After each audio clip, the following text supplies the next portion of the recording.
మనం ఒక పని చేస్తున్నప్పుడు కామం, కోపం, లోభం అనే మూడింటిని అవాయిడ్ చేయాలి. ఇవి గనుక ఉంటే ఖచ్చితంగా మిమ్మల్ని వెనక్కి లాగి యథాస్థానంలో మళ్ళీ చేతకాని వ్యక్తిలా నిలబెడతాయి. ఇప్పటి వరకు చాలా విషయాలను వీటితోనే పట్టుకున్నారు కదా, ఒకసారి వదిలేసి చూడండి. కాలగమనంలో కర్మ ప్రభావాన్ని చూస్తారు. మనుషులను భగవాన్ గీతలో 3 రకాలుగా వివరించారు: తమోగుణం, రజోగుణం మరియు సత్వగుణం.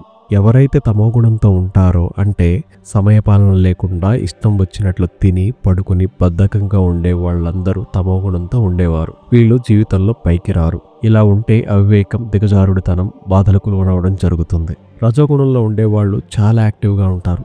ఫలితం కోసం కోరిక ఉంటుంది. నిరంతరం ఏదో ఒక కర్మని చేస్తారు. ఫలితాన్ని కూడా అదే స్థాయిలో పొందుతారు. కానీ కర్మబంధంలో ఇరుక్కుపోతారు.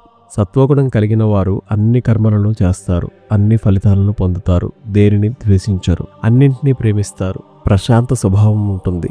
కరుణ, ధర్మపాలన, స్పష్టమైన జ్ఞానం ఉంటుంది. క్రమశిక్షణ ఉంటుంది. సత్యం మాట్లాడుతారు. ఒక మనిషి ఎప్పుడైతే సత్వగుణ సంపన్నుడు అవుతాడో ఆ వ్యక్తికి జననం మరణం ఒక ఆట అవుతుంది. ఏది పోయినా ఏది వచ్చినా ఆనందం బాధను సమానంగా చూడగలిగే స్థితప్రజ్ఞుడు అవుతాడు.